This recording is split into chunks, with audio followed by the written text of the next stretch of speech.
ఒక నగరంలోని రైల్వే స్టేషన్లో ఒక బిచ్చగాడు ఉండేవాడు. వచ్చేపోయే రైళ్లలో ప్రయాణించే ప్రయాణికుల దగ్గర భిక్షం అడుక్కుంటూ కడుపు నింపుకునేవాడు. ఒకరోజు అతడు భిక్షాటన చేస్తున్నప్పుడు సూటుబూటు వేసుకున్న పొడవాటి మనిషిని చూశాడు. ఈ మనిషి చాలా ధనవంతుడిగా అనుకున్నాడు. నేను అతనిని వేడుకుంటే అతను ఖచ్చితంగా నాకు మంచి డబ్బు ఇస్తాడు.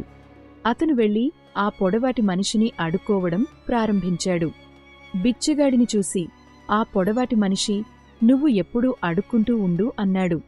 "మీరు ఎప్పుడైనా ఎవరికైనా ఏదైనా ఇస్తున్నారా?" బిచ్చగాడు అన్నాడు, "సార్, నేను బిచ్చగాడిని మరియు నేను ఎప్పుడూ ప్రజల నుండి అడుక్కుంటూ ఉంటాను. ఎవరికైనా ఏదైనా ఇచ్చే ధైర్యం నాకు లేదు." పొడవాటి మనిషి అన్నాడు, "మీరు ఎవరికీ ఏమీ ఇవ్వలేనప్పుడు మీకు ఏమీ అడిగే హక్కు లేదు. నేను వ్యాపారవేత్తను మరియు లావాదేవీలను నమ్ముతాను. మీరు నాకు ఇవ్వడానికి ఏదైనా ఉంటే నేను మాత్రమే మీకు ప్రతిఫలంగా ఇవ్వగలను." ఇలా చెప్పి ఆ పొడవాటి వ్యక్తి రైలులో కూర్చుని వెళ్ళిపోయాడు. ఇంతలో బిచ్చగాడు ఏం మాట్లాడాడో ఆలోచించడం మొదలుపెట్టాడు. పొడవాటి వ్యక్తి చెప్పిన మాటలు ఆ బిచ్చగాడి హృదయాన్ని తాకాయి. "నేను ప్రతిఫలంగా ఎవరికీ ఏమీ ఇవ్వను కాబట్టి నాకు భిక్షలో ఎక్కువ డబ్బు రావట్లేదేమో" అని అతను ఆలోచించడం ప్రారంభించాడు. "కాని నేను బిచ్చగాడిని, ఎవరికీ ఏమీ ఇవ్వలేను. కాని నేను ప్రజలకు ఏమీ ఇవ్వకుండా ఎంతకాలం అడుక్కుంటాను?"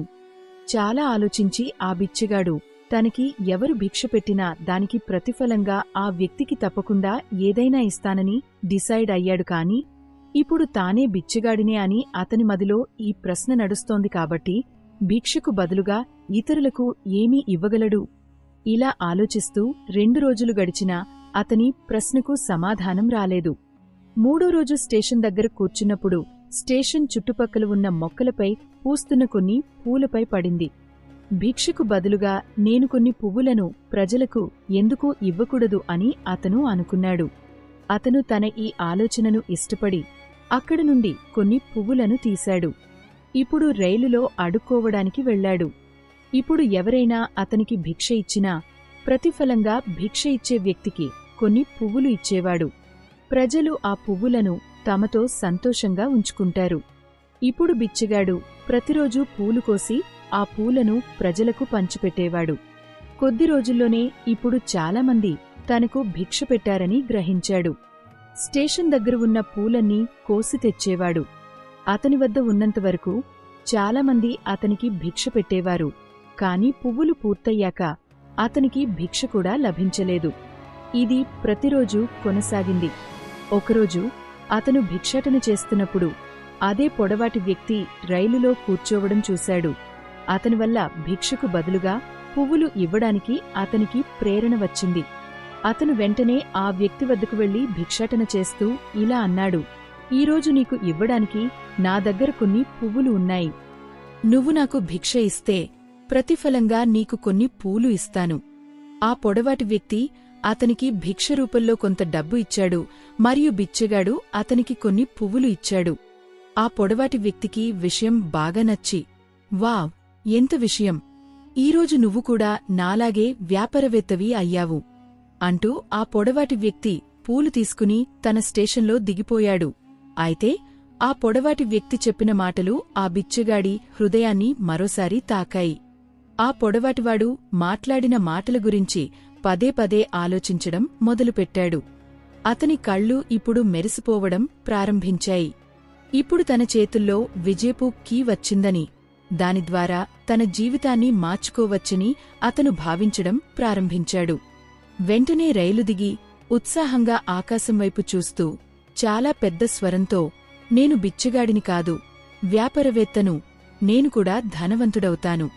అతన్ని చూడగానే బహుశా ఈ బిచ్చగాడికి పిచ్చి పట్టుపోయిందేమోనని, మరుసటి రోజునుంచి ఆ బిచ్చగాడు మళ్లీ ఆ స్టేషన్లో కనిపించలేదని, 6 నెలల తర్వాత ఒకే స్టేషన్లో 2 వ్యక్తులు సూట్లు, బూటు వేసుకుని ప్రయాణిస్తున్నారు.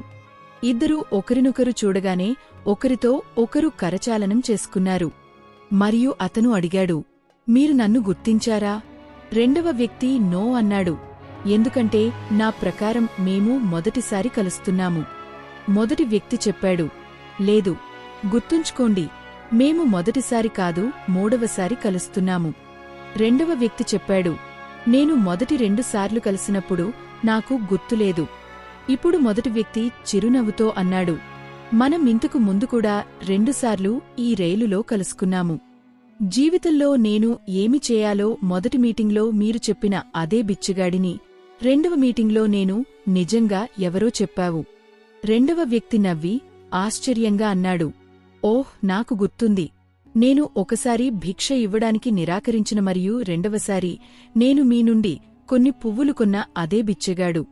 అయితే మీరు ఈ సూట్ మరియు బూట్లతో ఈరోజు ఎక్కడికి వెళ్తున్నారు మరియు ఈ రోజుల్లో మీరు ఏమి చేస్తున్నారు?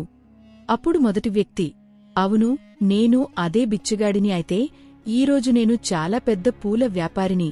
ఈ వ్యాపారం పనికోసం వేరే ఊరికి వెళ్తున్నాను అన్నాడు. కాసేపు వెయిట్ చేసిన తర్వాత మళ్ళీ అన్నాడు, మా మొదటి మీటింగ్లో మీరు నాకు ప్రకృతి నియమం ప్రకారం ఏదైనా ఇస్తేనే మనకు ఏదైనా వస్తుంది. ఈ లావాదేవీ నియమం వాస్తవానికి పనిచేస్తుంది. నేను దీన్ని బాగా భావించాను, కాని నేను ఎప్పుడూ నన్ను బిచ్చగాడిగా భావించాను. ఇంతకంటే పైకి ఎదగాలని నేనెప్పుడూ అనుకోలేదు. మరియు నేను మిమ్మల్ని రెండవసారి కలిసినప్పుడు నేను వ్యాపారవేత్తను అయ్యానని మీరు నాకు చెప్పారు. అసలు నేను బిచ్చగాడిని కాదని వ్యాపారవేత్తనని ఇప్పుడు అర్థమైంది. ప్రజలు నాకు భిక్ష ఇవ్వకపోవడమే కాకుండా ఆ పువ్వుల ధరను ఎందుకు ఇస్తున్నారో నాకు అర్థమైంది. ఇంతకంటే తక్కువ ధరకు పూలు దొరకవని అందరూ నా పూలు కొంటున్నారు. ప్రజల దృష్టిలో నేను చిన్న వ్యాపారినే కాని నా దృష్టిలో బిచ్చగాడిని. నువ్వు చెప్పిన తర్వాత నేనొక చిన్న వ్యాపారిని అని అర్థమైంది. నేను రైలులో పూలు పంచి సేకరించిన డబ్బు వాళ్ల దగ్గర చాలా పూలుకొని పూల వ్యాపారిని అయ్యాను. ఇక్కడి ప్రజలకు పూలు అంటే చాలా ఇష్టం మరియు వారి ఈ ఇష్టం నన్ను ఈరోజు చాలా పెద్ద పూల వ్యాపారిని చేసింది. వ్యాపారులిద్దరూ ఇప్పుడు సంతోషించి స్టేషన్లో కలిసి తమ తమ వ్యాపారాల గురించి మాట్లాడుకుంటూ ముందుకు సాగారు. మిత్రులారా, ఈ కథ నుండి మనం చాలా నేర్చుకోవచ్చు. కథలో పొడవాటి వ్యాపారవేత్తకు ఇవ్వడం మరియు తీసుకోవడం యొక్క నియమం బాగా తెలుసు. ప్రపంచంలోని పెద్ద వ్యాపారవేత్తలందరూ ఈ జీవిత నియమాన్ని ఉపయోగించడం ద్వారా విజయవంతమయ్యారు. ఈ ఫార్ములాను బిచ్చగాడికి కూడా చెప్పాడు. బిచ్చగాడు ఈ సహజ నియమాన్ని అనుసరించాడు మరియు దాని ప్రభావం అతని జీవితంలో స్పష్టంగా కనిపించింది. అతను తన ఆలోచనను మార్చుకున్నాడు మరియు అతని జీవితం మారిపోయింది. ఆలోచనలో మార్పు వస్తే ఏదైనా సాధించవచ్చని ఈ కథ చెబుతుంది. మనల్ని మనం చిన్నవిగా భావించుకుంటూ ఉంటే మనం ఎప్పుడూ చిన్నగానే ఉంటాం. పెద్దగా మారాలంటే మన ఆలోచనలను మార్చుకోవాలి మరియు మన గురించి పెద్దగా ఆలోచించాలి. నీ ఆలోచనలోనే విజయం దాగి ఉందనేది కథ సారాంశం.